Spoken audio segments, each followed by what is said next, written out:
La inocencia de un niño es algo que solamente aparece una vez en la vida. Es algo tan hermoso que no debería de ser interrumpida o corrompida por ninguna causa o por nadie. Y que ésta solamente y sin ayuda o intervención desaparezca. Es precisamente de lo que trata esta historia. Ni más ni menos que de una educadora, una maestra, la cual empezó con todos los ánimos a servir de ejemplo a los seres que más quería, es decir, a los niños. Sin más preámbulo, y como esta historia es larga, empezamos. La historia comienza con Liliana, o como le dicen todos sus amigos, Lili.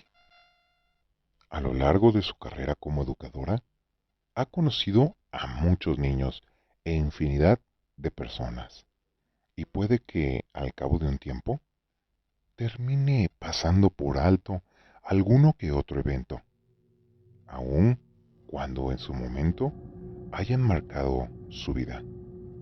Estas reflexiones la inundaron y llegaron a su pensamiento justo ayer, cuando, empacando alguno de los trabajos de antiguos alumnos, encontró un cuaderno de dibujos que trajo a su memoria un episodio de su vida que, aun cuando pareciese que puede tratarse de un caso común en nuestro país y por las condiciones en las que se dio, no deja de causar un inexplicable escalofríos. Todo comenzó hace 17 años, cuando comenzó su carrera como profesora.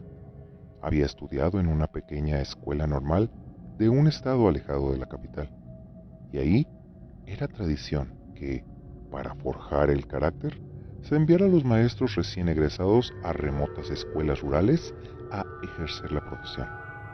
Los que mostraban verdadera vocación en condiciones tan extremas eran entonces colocados con el tiempo en mejores condiciones laborales. A ella le fue asignada una pequeña escuela rural, muy improvisada, en una casa, la cual había sido incautada por el municipio después de estar abandonada por un largo tiempo. La construcción era bastante ruinosa, de modo que solo se utilizaban 4 habitaciones, las que se consideraban más seguras para tener ahí a los niños, a manera de salones, y una letrina que se encontraba en el centro del patio de esta construcción, detrás de un enorme y muy antiguo roble, el cual oscurecía dicho espacio. Por ser la novata, le fue asignado el grupo de primer año, en el que se comprendían a los niños más pequeños, de entre 6 y 7 años, y en el que se intentaba cubrir el programa de lo que en una escuela regular se aprendería, en primero y en segundo grado. Ahí los niños eran bastante listos y despiertos, y aprendían mucho del mundo natural, viviendo en el campo y conviviendo con adultos de varias generaciones, pero una pequeñita le llamaba bastante la atención, al grado que le tomó un cariño que trascendió la relación alumno-profesor. Era una pequeñita de las más chicas, muy inteligente y extrovertida, con un lenguaje claro y vocabulario amplio, algo de extrañar a su tierna edad, y a quien con sus compañeros querían mucho, porque mostraba dones maternales hacia los demás niños, como si ella fuera la encargada de su cuidado. Su nombre era Lucía. Ella vivía en la parte más alejada del pueblo, en unos sembradíos que sus abuelos le habían heredado a su padre, quien trajo a su madre a vivir con el deseo de procrear una familia desde otro pueblo. Sus padres eran amables y queridos, y no nada más de boca. Eran muy respetados en todo el pueblo.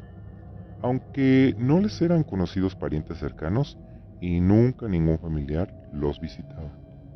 A mitad del ciclo escolar, todo cambió con la pequeña Lucía. Regresaban de las vacaciones de invierno y, como es costumbre, pidió a sus alumnos que le contaran cómo habían celebrado las fiestas de Navidad y de Año Nuevo, así como lo que habían hecho durante los días de descanso. Para empezar, les sorprendió mucho que Lucía no fuera la primera en levantar la mano para contarles, puesto que siempre era la que más participaba. Pero su gran sorpresa fue cuando, al descubrir la mirada, miraba por la ventana distraída. Decidió entonces pedirle directamente que les contara qué fue lo que sucedió en sus vacaciones. Su participación de la niña se limitó a frases muy cortas. Era como si tratara de evadir el tema. Fue algo más o menos como: nada especial. Nos visitó mi tío el flaco. Y se sentó mirando por la ventana de nueva cuenta, con una expresión como la que hacen los niños cuando le dicen algo a otro y esperan que su mamá no lo escuche. Todo ese día fue lo mismo. Lucía se aisló en un rincón. Se limitó a participar solo cuando era requerido, además de que no dejaba de mirar por la ventana. Cuando la maestra tenía oportunidad y sin que los alumnos se dieran cuenta, se volteaba para ver qué era lo que robaba la atención de la niña que anteriormente era tan dedicada a la clase. Pero en el área del patio a la cual daba la ventana del salón no había más que hierba seca, mobiliario escolar en desuso, así como viejas herramientas de campo abandonadas. No era un paisaje muy interesante para una niña de 6 años. Cuando la mamá de Lucía fue a recogerla ese día, decidió preguntarle si todo estaba bien con la pequeña, aunque la mamá no parecía haber notado siquiera el cambio en la niña. Al día siguiente, el comportamiento de Lucía no mejoró. Se notaba muy retraída, hasta temerosa. Al ver que ni siquiera quiso salir a jugar al patio a la hora del recreo, la maestra se acercó a platicar con ella. El hecho pareció incomodarla bastante, pero ella comenzó a interrogarla. Le preguntó si se sentía bien, si le temía algo, si algo le estaba pasando en casa, pero todas sus respuestas se limitaban a un seco sí o un no, hasta que entre su interrogatorio se le ocurrió preguntar: ¿se trata de tu tío el flaco? Solo entonces la niña apartó la mirada de la ventana y volteó a verla con unos ojos, con una expresión de alarma que jamás había visto antes en un niño de su edad. ¿Qué?, dijo mirándola con asombro, como si de algún modo la maestra hubiese descubierto el secreto que no tenía forma de saber. La maestra sintió temor, pero continuó y, obviamente, esperó lo peor. Le pidió que le contara. Le dijo que podía confiar en ella, que ella la iba a ayudar sin que su tío lo supiera. Entonces, Lucía miró por la ventana, se acercó al oído de la maestra y susurró con una voz casi inaudible: vino en Navidad, me pidió que fuera con él. Sacó sus manos y patas de monstruo de su traje. Yo lloré y corrí con mi mamá, pero ella dijo que no pasaba nada. Desde eso, me sigue a todos lados, esperando a que esté solita. Para la maestra era un claro caso de abuso infantil. No podía creer que alguien le hiciera algo así a una niña como Lucía, y mucho menos que sus padres lo permitieran. La maestra, ni lenta ni perezosa, habló con la directora de la escuela, aunque ella le comentó que antes de intervenir y meterse en problemas, debían de estar seguros. Así que ese mismo día por la tarde, la maestra decidió ir a su casa. Estuvo varias veces a punto de perderse en el denso bosque de la sierra, pero afortunadamente los remotos vecinos de Lucía le dieron muy buenas direcciones. Llegó a su casa abriéndose paso por las mazorcas del plantío, las cuales estaban frente a su propia casa. Su madre lavaba ropa en unas cubetas en el patio, mientras que la niña, casi paralizada y mirando fijamente al plantío, la acompañaba.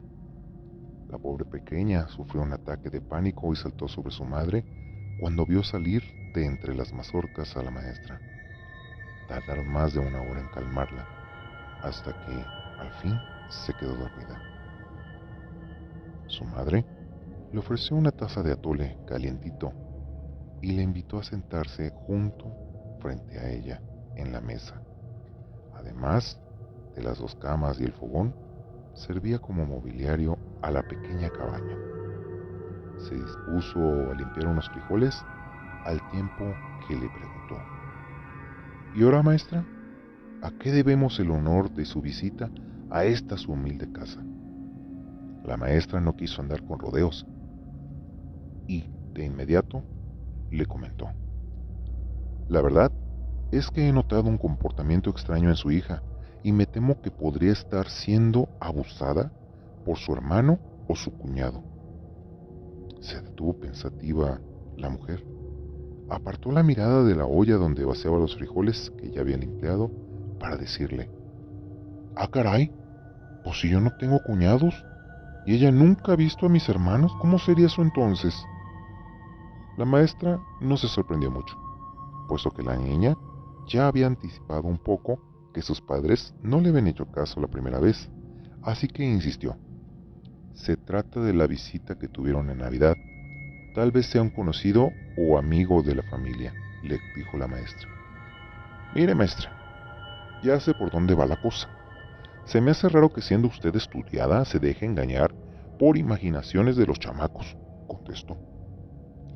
No debería de tomar tan a la ligera acusaciones tan delicadas viniendo de una niña que no tiene la malicia de mentir sobre algo así, reprochó la maestra. En ese momento, la señora se volteó a ver con un gesto que denotaba que se comenzaba a enojar. Hizo a un lado todos los utensilios de cocina que estaba utilizando, juntó las manos solemnemente sobre la mesa y comentó. Ella dijo que la... ¿Valoraron? Ella preguntó con un tono duro y mirada molesta. La maestra contestó: Pues no directamente, pero su comportamiento y... Cuando de pronto interrumpió la señora. Mire, maestra, no quiero ser grosera, y a lo mejor usted me va a tirar de loca ignorante, pero esto no es lo que usted cree. Y si no se tratan de imaginaciones de una niña que escuchó muchos cuentos de espantos, pues entonces es algo que no puede usted resolver.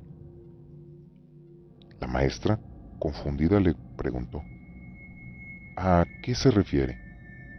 Entonces, la madre volteó a ver que la niña durmiera profundamente. Se levantó y la cubrió con una cobija y puso sobre su pechito un rosario desgastado que estaba colgado en un clavito de la pared.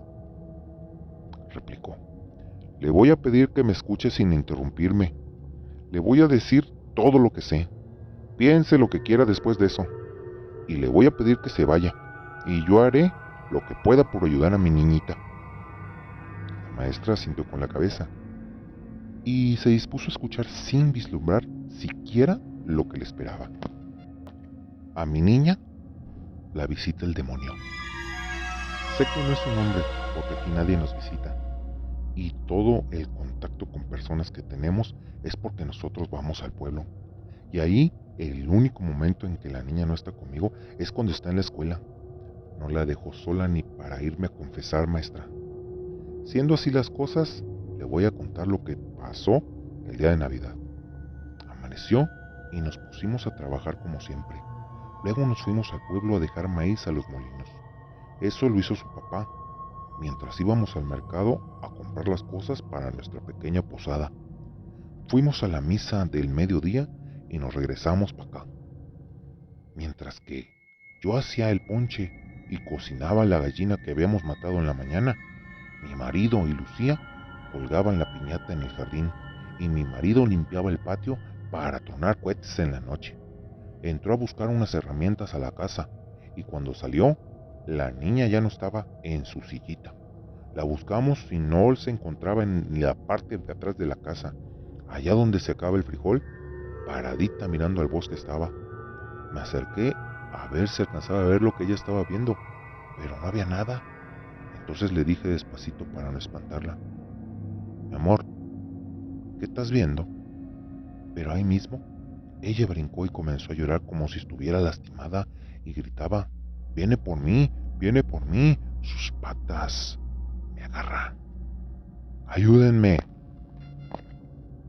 Entonces la cargamos y corrimos a revisarla para ver que ningún animal la hubiera lastimado, pero nada.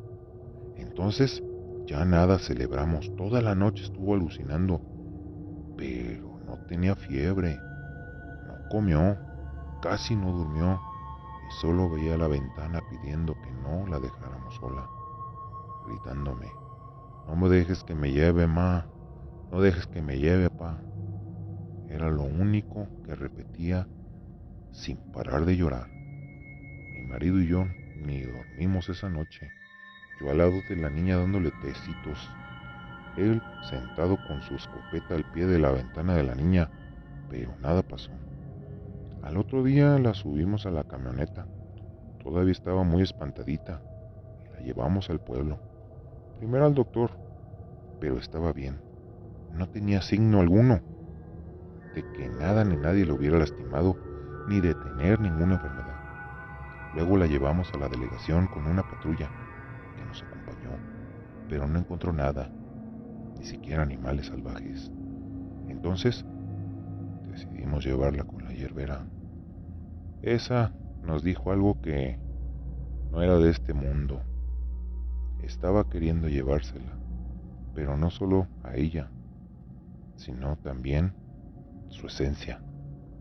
Entonces empezó a curarla, le dio amuletos y le dijo que nunca se alejara de alguien que la cuidara. Ahora rezamos mucho y la cuidamos, pero creo que el demonio está enfermando su cerebro. La mujer retomó el trabajo que hacía antes de su historia y guardó silencio por un rato. Esperó, pero al no obtener respuesta, la maestra decidió preguntar: ¿y a qué se refiere con que está enfermando su cerebro? Entonces la mujer se levantó de la mesa y tomó de la repisa que estaba sobre la cama de la niña una libreta muy vieja y desgastada. Mire, dijo, y acercó la libreta a la maestra. La maestra, toda confundida, comenzó a hojearla, mientras la mujer continuaba limpiando los frijoles. Al principio, la libreta tenía cuentas y listas de compras por la mitad. Tenía unos cuantos dibujos con crayolas, paisajes soleados, propios del preescolar, y fallidos ensayos de letras, también hecho con crayola de colores. Pero en toda la última parte del cuaderno solo se repetían dibujos de arañas de proporciones enormes con respecto a los árboles que las rodeaban. Y alrededor de los dibujos, muy claramente, se leían las palabras no ir. En todos los dibujos se repetía el patrón, además que solo estaban hechos con crayón negro. Y extrañamente la araña en todos los dibujos usaba una clase de sombrero. ¿Y no han intentado llevarla a un psicólogo?, pensó la maestra en voz alta, pero algo asustada.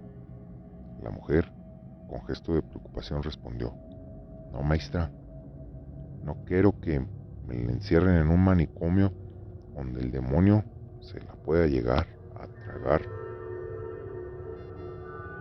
Ese día la maestra abandonó la casa de Lucía con muchísimas dudas. Su madre le permitió conservar el cuaderno de dibujos para intentar analizarlo con sus incipientes conocimientos de psicología. Pero lo más triste pasó después.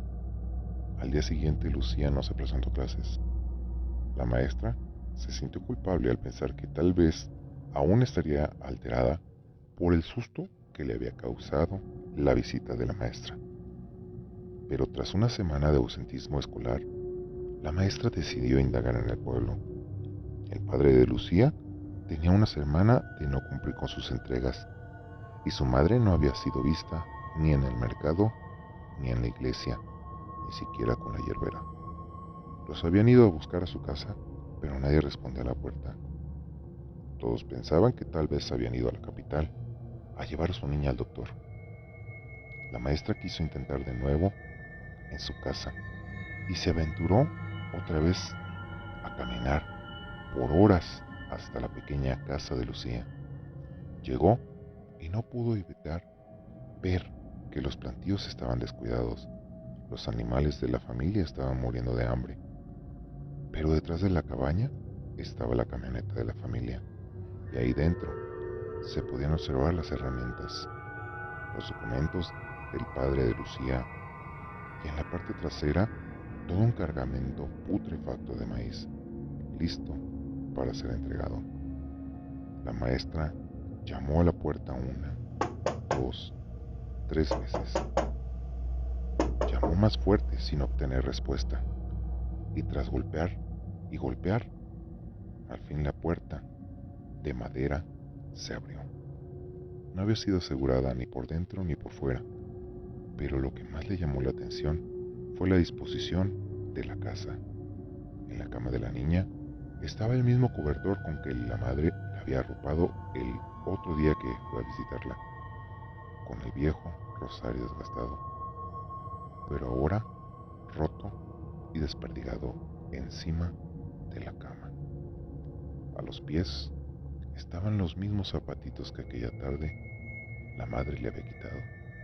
En el fogón apagado estaba una olla de caldo putrefacto que despedía un desagradable olor. Y en la pequeña mesa un montículo de frijoles sin limpiar y una olla de frijoles ya limpios. Y junto a ellos una taza de atole enmohecida. Esta historia ocurrió en una localidad del hermano estado de Colima. Hasta el día de hoy se desconoce el paradero de la pequeña, del padre y de la madre. Tal pareciera que se los hubiera tragado la tierra. Dicen que los pequeños tienen la facultad de ver y de percibir cosas que ya los adultos no tenemos. Tan es así que incluso muchas ocasiones alguno de mis pequeños sobrinos ha corrido a decirme que hay un hombre que lo está llamando en la sala. Y al momento de ir a verificar la historia, no hay nadie. Es por eso que debemos de entender y de comprender a los pequeños, puesto que, a pesar de su tierna edad y de su ingenuidad, pueden y saben distinguir